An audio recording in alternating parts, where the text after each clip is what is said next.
प्रभु यीशु मसीह के मीठे मधुर और सामर्थ्य नाम में आप सभी को जय मसीह की। मैं सुगंधा आगरा से यीशु मसीह के मीठे मधुर सामर्थ्य नाम में आप सभी को सलाम करती हूँ। धन्यवाद देती हूँ परमेश्वर का, जिन्होंने आज के दिन तक के लिए हमें संभाल के रखा, बरकतों आशीषों से नवाजा। आज मैं गारंटी कह सकती हूँ कि हर एक के पास कोई ना कोई गवाही होगी, तो क्यों ना उन गवाहियों को हम दें, आपस में शेयर करें और बताएं कि कैसा है हमारा पिता। इससे पहले कि हम वचन में जाएंगे, आराधना स्तुति में जाएंगे, मैं अपने हस्बैंड अनुराग जी से अनुरोध करना चाहूंगी कि वो आए और आके प्रार्थना में हमारी अगुवाई करें। सबको प्रेज द लॉर्ड, हालेलुया। आइए हम लोग सब प्रार्थना में चलते हैं। धन्यवाद करते हैं मान पिता परमेश्वर, आपका धन्यवाद करते हैं कि आपने सुंदर समय दिया, सुंदर आज दी। इस रात में आपने अपने नजदीक आने का मौका दिया। हम आपका धन्यवाद करते हैं भाई अनुपम डेविड जी का, कि इनका एक पेज आग मछली मंडली का दवा, इस पेज के लिए दुआ करते हैं खुदा।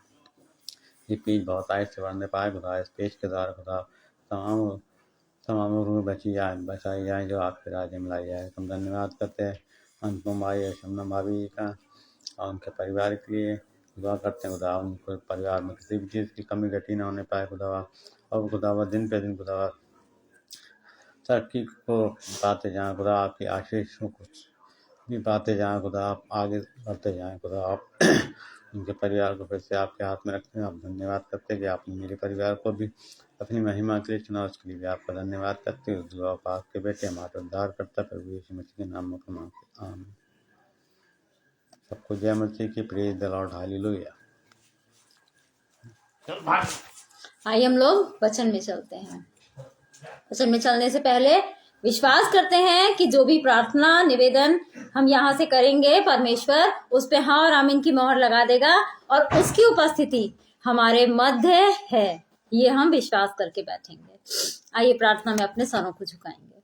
धन्यवाद धन्यवाद धन्यवाद देना चाहती हूँ परमेश्वर पिता, एक बार फिर मैं तेरा धन्यवाद देना चाहती हूँ दिन भर की आशीष और बरकतों के लिए। धन्यवाद देना चाहती हूँ परमेश्वर इस सुंदर समय के लिए जो तूने हम में से हर एक को दिखाया है परमेश्वर। और धन्यवाद देना चाहती हूँ एक बार फिर अनुपम भैया और शबनम भाभी का, कि खुदा जिन्होंने अपने इस लाइव पेज आगरा मसीह मंडली पे मुझे इनवाइट किया खुदा, वो अपना प्रतिफल किसी रीति ना खोने पाएंगे। तू बहुत तायत के रूप में उन्हें आशीषित कर परमेश्वर। और धन्यवाद देना चाहती हूँ उन सब लोगों के लिए भी खुदा जो मुझे ऑनलाइन देख रहे हैं और आगे भी जो ऑफलाइन देखेंगे परमेश्वर। जो भी प्रार्थना विनती निवेदन धन्यवादियां वो लेके बैठे हैं परमेश्वर, हमारा विश्वास है कि वो स्मरण के लिए तेरे सम्मुख पहुंच चुकी है खुदा। आज स्वर्ग से जो मन्ना तूने अपने लोगों के लिए तैयार किया है खुदा, उस मन्ने को तू उंडेल परमेश्वर, ताकि तेरे लोग खा के तृप्त किए जाने वाले हो सके। मेरी जुबान का, मेरे होठों का अभिषेक करना परमेश्वर, ताकि बोलने वाली मैं नहीं वरन बोलने वाला तू हो परमेश्वर। नेटवर्क की हर गड़बड़ी पैदा करने वाली हर स्पिरिट को तेरे नाम से हम बांध देते हैं। तेरी उपस्थिति को अपने बीच में हम मांग लेते हैं, इसी विश्वास के साथ कि तेरी उपस्थिति हमारे बीच में है। इस प्रार्थना को अपने उद्धार करता प्रभु यीशु मसीह के नाम में होके मांगते हैं, आमीन। आज का जो हमारा मनन का विषय है वो हमें मिलेगा रोमियो की पत्री, उसका 15वां अध्याय और उसकी 7वीं आयत। इसलिए जैसा मसीह ने परमेश्वर की महिमा के लिए तुम्हें ग्रहण किया, वैसे ही तुम भी एक दूसरे को ग्रहण करो। परमेश्वर का वचन हमसे क्या कह रहा है कि यीशु मसीह ने तो क्या किया, परमेश्वर की महिमा के लिए तुम्हें ग्रहण कर लिया। क्या तुम लोगों ने एक दूसरे को ग्रहण किया है? आज हमारे लिए प्रश्न ये उठता है कि क्या वाकई में आज हमने एक दूसरे को ग्रहण किया है? नहीं किया है। जिनसे हम खुश रहते हैं, जो हमारी मानते हैं, जो हमारी हाँ में हाँ मिलाते हैं, जो हमारे अनुसार चलते हैं, उनको तो हम ग्रहण कर लेते हैं कि उन्हें हमारे जीवन में हम उन्हें मान के चलते हैं कि ये हमारे साथ का है, ये ऐसा है, ये वैसा है, मतलब हमारा बड़ा प्रिय है, ग्रहण कर लिया अपने जीवन में। लेकिन जो लोग अगर हमारी कमियों को बता देते हैं, हमारी गलतियों को बता देते हैं कि यहाँ तुम गलत हो, उन लोगों को हम ग्रहण नहीं करते हैं।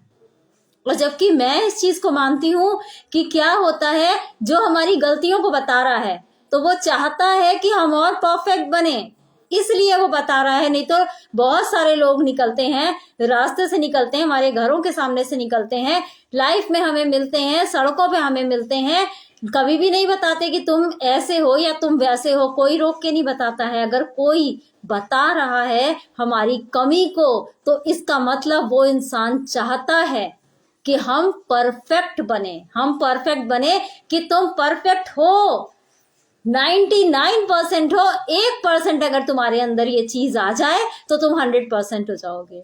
वो चाहता है, लेकिन हम लोग क्या करते हैं, अदरवाइज ले लेते हैं, उनको अपने जीवन से हम लोग निकाल देते हैं।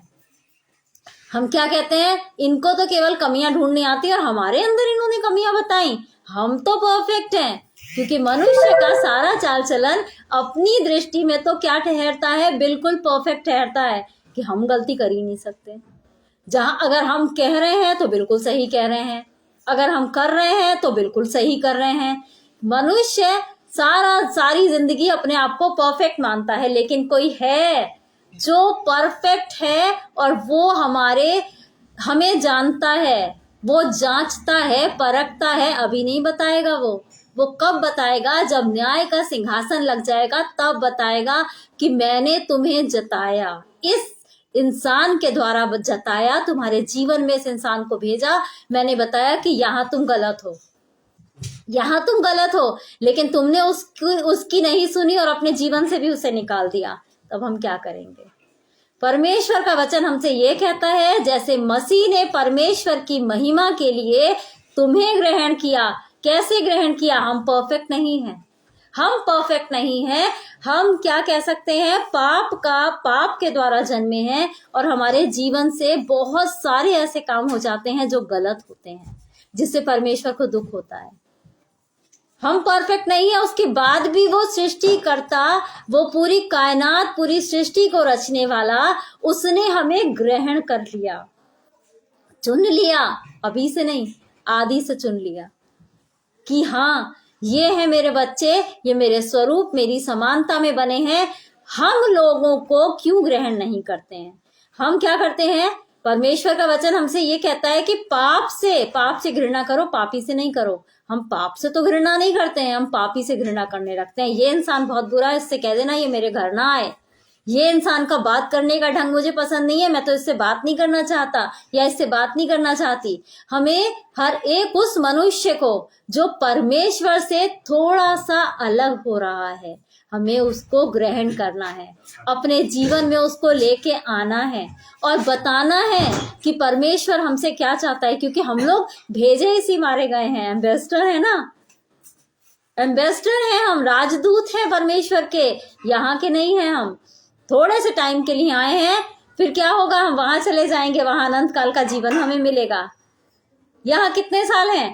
पर मतलब निर्धारित कर दी है 120 साल, उससे ज्यादा नहीं रहेंगे।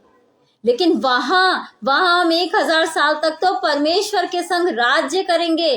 तो ये 120 साल जिसके लिए हम क्या करते हैं, परमेश्वर के वचन के विरुद्ध चले जाते हैं।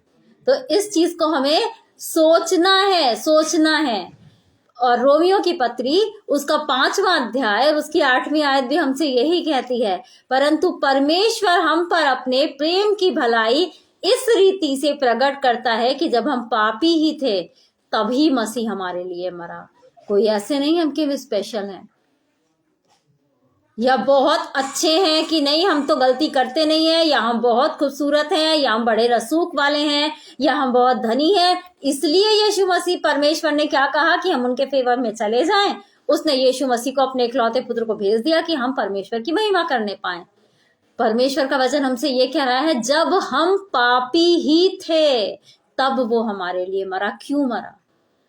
असीम प्यार परमेश्वर का, असीम प्यार, असीमित, उसकी कोई मतलब हम उसको नाप ही नहीं सकते हैं। परमेश्वर के उस प्यार को नाप ही नहीं सकते हैं कि मतलब हम ये सोच लीजिए किसी लायक नहीं थे, तब परमेश्वर, जो सृष्टिकर्ता परमेश्वर है, उसने हमें अपने पुत्र और पुत्री होने का अधिकार दे दिया।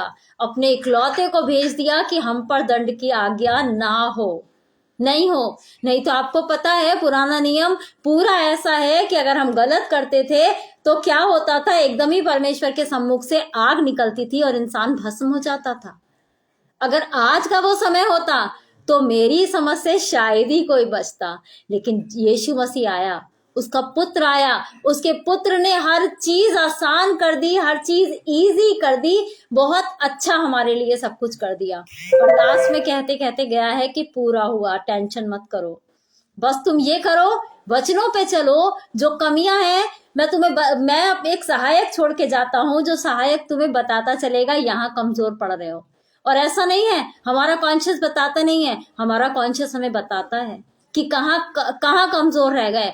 अभी मैं सेकंड की बात बताऊं, 2 जनवरी मुझे एक पेज पे प्रचार करना था और किसी कारणवश मैं नहीं कर पाई।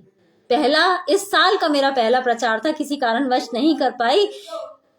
काम कर रही थी घर में, एकदम से परमेश्वर ने कहा तूने साल का पहला तूने मेरे धन्यवाद नहीं किया, प्रचार वो तूने नहीं किया जो तुझे करना था। मैंने परमेश्वर से सॉरी बोला, मैंने कहा परमेश्वर आज के बाद ऐसा नहीं होगा। और आज भी मेरे घर गेस्ट आए हुए हैं, अभी मैं जल्दी जल्दी सारा काम करके उन लोगों को बैठा के, और मैंने कहा नहीं, मैं चाहे 10 मिनट 15 मिनट प्रचार करूं मगर परमेश्वर का नाम मैं लूंगी। जिस जगह परमेश्वर ने मुझे खड़ा किया है, जिस काम के लिए उसने मुझे भेजा है, वो काम मैं करूं, क्योंकि परमेश्वर का वचन ये कहता है ना, आप परमेश्वर के काम करो, परमेश्वर आपका काम करता रहेगा। और कोई भी ऐसी जगह नहीं है जहां परमेश्वर ने मुझे अकेला छोड़ा हो। जिस चीज की मैं इच्छा करती हूँ, परमेश्वर कहीं ना कहीं से वो मुझे मुहैया करवाता है। आपके जीवन में भी ये सब हुआ होगा, लेकिन हम क्या करते हैं, उन चीजों को हम नजरअंदाज कर देते हैं। कभी जिस समय लेट के सोचें कि हाँ परमेश्वर ने क्या क्या हमारे लिए किया है, तो ऐसी ऐसी चीजें निकल के आएंगी जब हमें समझ में आएगा कि यहाँ कोई हमारे साथ नहीं था, तब भी हमारे दिलों में, मनों में एक आशा थी, एक संतुष्टि थी, एक शांति थी। कौन था हमारे संग? हमारा यीशु मसीह हमारे संग खड़ा था। वो सहायक जो उसने हमारे लिए भेजा है, वो 24 घंटे हमारे संग खड़ा रहता है। हमें क्या करना है? हमें जिस काम के लिए भेजा है वो काम हमें करना है, बाकी सारे काम तो होते रहेंगे।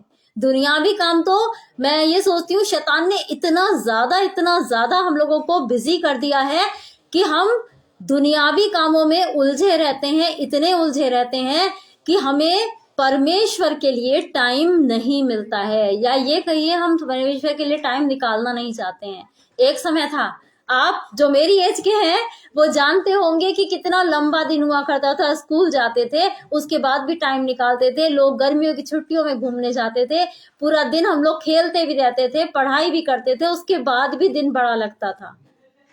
लेकिन आज का वो समय है कि समय मिलता ही नहीं है। आज सोचिए, आपके पास समय है कि आप किसी से मिलने जा सकें उसके घर, या रिश्तेदार हमारे घर आ सकें? नहीं, शैतान ने इतना बिजी कर दिया है, और हम उस बिजीनेस में इतने ज्यादा बिजी हो गए हैं कि हम परमेश्वर के लिए भी टाइम निकालना नहीं चाहते। दिन भर भाग दौड़, काहे की भाग दौड़, खाने पीना रोटी, इन्हीं सब चीजों में हम यही लगे रहते हैं। क्या करें? जरूरी है तो परमेश्वर पर विश्वास भी तो करके देखें। क्या कहता है? मेरे धर्म और राज्य की खोज करो, सांसारिक वस्तु तो तुम्हें स्वतः मिल जाएंगी। चिकने पदार्थ से, चिकने भोजन से तृप्त करेगा, और करता है। ऐसा नहीं है कि वो वाला परमेश्वर और था जिसने वादा कर दिया था, प्रॉमिस कर दिया था। आज तो परमेश्वर बदल गया है, हमारी नहीं सुनता है, ऐसा नहीं है। परमेश्वर का वचन हमसे क्या कहता है कि ना वो कभी बदलता है, ना कभी बदलेगा। वो बदलता नहीं है, बदलने वाला परमेश्वर नहीं है। और परमेश्वर हमारा सच्चा परमेश्वर है, सच्चा परमेश्वर है। ये नहीं कि झूठ बोल दे, अरे मैंने तब कह दिया था, उतावली में आके कह दिया था, अब मैं नहीं कर सकता, तुम लोग तो बहुत ज्यादा बिगड़ गए हो। सदोम और मोरा के समय में भी वो था, लूत के साथ, एलिया के समय में भी एलिया के साथ था, मूसा के समय में भी इजराइलियों के साथ था, हर जगह आके खड़ा हुआ है। कोरोना में भी हमारे साथ था, दुख मुसीबत में, परेशानी में, तंगहाली में, बीमारी में वो हमारे साथ सदा सर्वदा बना रहता है। लेकिन हम उसके लिए टाइम नहीं निकाल पाते हैं। टाइम नहीं निकाल पाते हैं। हमें निकालना पड़ेगा, इस टाइम को शैतान से छीनना पड़ेगा। तभी कैसे कर सकते हैं? अगर हम लोगों को ग्रहण करें अपने जीवन में, तो उनके लिए एक हमारे दिल में मतलब वो रहेगा, क्यूरियोसिटी रहेगी कि उनसे कैसे मिले, उनसे कैसे बात करें। इवन फोन तक पे बात नहीं हो पाती है लोगों से, क्या करें? दिन पता नहीं कैसे निकल जाता है, बहुत ज्यादा बिजी रहते हैं। हमें ग्रहण करना है जैसे मसीह ने हमें ग्रहण किया, परमेश्वर की महिमा के लिए हमें ग्रहण किया, वैसे ही लोगों को ग्रहण करना है। आज मसीह यीशु हमें इतना प्यार करता है क्योंकि उसने ग्रहण किया है। आज हमें दुख मुसीबत में नहीं देख सकता, आके हमारे पास खड़ा हो जाता है। वैसे ही अगर उतना ही प्यार हम लोगों को करने लगे तो हमारे पास टाइम निकलेगा मसीह लोगों के लिए, यीशु मसीह के बनाए हुए उन लोगों के लिए जिसे उसने अपने स्वरूप में, अपनी समानता में हमें बनाया है। और परमेश्वर का तो इतना बड़ा हमारे पर उपकार है, क्या कह लूं कि क्या मतलब कितनी कृपा दृष्टि है। पहला पतरस उसका 2 अध्याय उसकी 10वीं आयत हमसे कहती है, तुम पहले तो कुछ भी नहीं थे, पर अब परमेश्वर की प्रजा हो। तुम पर दया नहीं हुई थी, पर अब तुम पर दया हुई है। क्यों हुई है ये दया? क्योंकि हमने जिस तरह मसीह ने पर लोगों को ग्रहण किया, हमने मसीह के उसी एक बेटा बेटी को हमने ग्रहण किया। जब हम ग्रहण करेंगे हमारे अंदर प्रेम आएगा। और पवित्र शास्त्र में प्रेम का स्थान जो है वो मतलब सबसे ऊपर प्रेम का स्थान दिया है। और जब हम प्यार करेंगे तो उनसे मिलने की भी इच्छा करेगी, उनकी बातें भी हमें बुरी नहीं लगेंगी, हर एक नेगेटिव बातों को हम पॉजिटिवली लेंगे। और जिस तरह हम पर दया नहीं हुई थी, हम पे दया होनी शुरू हो गई है। ये दया, ये करुणा हमें किस समय काम आएगी? जब हम न्याय के सिंहासन के सामने खड़े होंगे, उस समय ये दया और करुणा हमारे काम आएगी। आज हम कहते हैं हमें जरूरत नहीं है। परमेश्वर ने कहा है, यीशु मसीह ने कहा है, तुम्हारे लिए घर बना के रखूंगा। वो तो घर बना के रखेगा, झूठा परमेश्वर थोड़ी ना है। क्या हम उस काबिल हैं, उस लायक हैं? क्या वो कहते हैं कि वो कार्ड हमारे पास है कि जो हम स्वर्ग के अधिकारी हो सकें? उस घर को हमने अपने नाम रजिस्टर करवाया है जो यीशु मसीह ने हमारे लिए बना के रखा है? नहीं।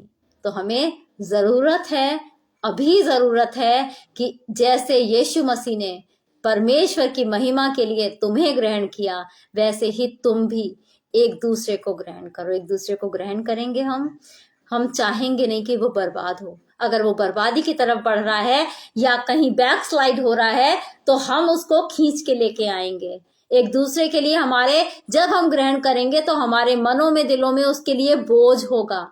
हम रो रो के प्रार्थनाएं करेंगे और उसकी खुशी में खुश होंगे। इन्हीं एनकरेजिंग वर्ड के साथ मैं सेशन को समाप्त करना चाहूंगी। आइए हम लोग प्रार्थना में अपने सरों को झुकाएंगे। धन्यवाद देना चाहती हूँ परमेश्वर पिता। एक बार फिर मैं तेरा धन्यवाद देना चाहती हूँ, दिन भर की आशीष और बरकतों के लिए धन्यवाद देना चाहती हूँ। और धन्यवाद देना चाहती हूँ खुदा एक बार फिर अनुपम भैया और शबनम भाभी का भी खुदा, जिन्होंने अपने इस लाइव पेज आगरा मसीह मंडली पे मुझे इन्वाइट किया। वो अपना प्रतिफल किसी रीति ना खोने पाएंगे। तू बहुत तायत के रूप में उन्हें आशीषित कर खुदा। और धन्यवाद देना चाहती हूँ परमेश्वर उन सब लोगों के लिए खुदा जो मुझे ऑनलाइन देख रहे हैं और आगे भी जो ऑफलाइन देखेंगे। परमेश्वर, जो भी प्रार्थना, विनती, निवेदन इस समय वो अपने मन में कर रहे हैं परमेश्वर, हर एक प्रार्थना को तूने सुना है खुदा और उसको हाँ और आमीन में पूरा किया है। ये हमारा विश्वास है खुदा। और हम विश्वास करते हैं आगे आने वाले समय में लोग उस प्रार्थना को फलवंत होते हुए और हाँ और आमीन में पूरा होते हुए देखेंगे। परमेश्वर, मैं प्रार्थना करना चाहती हूँ ऐसे लोगों के लिए जो इस मौसम में बीमारी के बिस्तरों पे हैं। परमेश्वर, तेरा चंगाई भरा हाथ उस जगह मांग लेते हैं। परमेश्वर, उनके बीमारी के बिस्तरों को पलट परमेश्वर। यस जीसस, इसी समय उनकी जो भी तकलीफ है परमेश्वर, वो यीशु मसीह के नाम से जाने वाली है। परमेश्वर, थैंक यू जीसस। मैं प्रार्थना करना चाहती हूँ उन लोगों के लिए खुदा जो फाइनेंशियली क्राइसिस से गुजर रहे हैं। परमेश्वर, आकाश रूपी भंडार उन पर खुलने पाए परमेश्वर। जहां कहीं भी उनका पैसा रोका है परमेश्वर, वो पैसा मिलने पाए परमेश्वर। और जितना भी पैसा उनके पास है परमेश्वर, वो मल्टीप्लाई होने पाए परमेश्वर। मैं प्रार्थना करना चाहती हूँ ऐसे परिवारों के लिए जिन पर कर्जे का स्पिरिट काम कर रहा है परमेश्वर। इसी समय खुदा स्वर्ग से आजादी भेज खुदा, स्वतंत्रता भेज खुदा। हर तरह का कर्जा खत्म होने पाए परमेश्वर। हर तरह का कर्ज खत्म होने पाए परमेश्वर। और वो लोग तेरे नाम को महिमा देने वाले हो सके परमेश्वर। मैं विश्वास करती हूँ कि जितनी भी प्रार्थनाएं यहाँ से की गई हैं, हर एक प्रार्थना को तूने सुना है और उस पर हाँ और आमीन की मोहर भी लगा दी है। इसी विश्वास के साथ इस प्रार्थना को अपने उद्धार करता प्रभु यीशु मसीह के नाम में होके मांगते हैं, आमीन। हम विश्वास करते हैं कि जितनी भी प्रार्थनाएं यहाँ से की गई हैं, हर एक प्रार्थना को परमेश्वर ने सुना है और उस पे हाँ और आमीन की मोहर भी लगा दी है। परमेश्वर बहुतायत के साथ आप सभी लोगों को आशीषित करे। आप सभी को जय मसीह।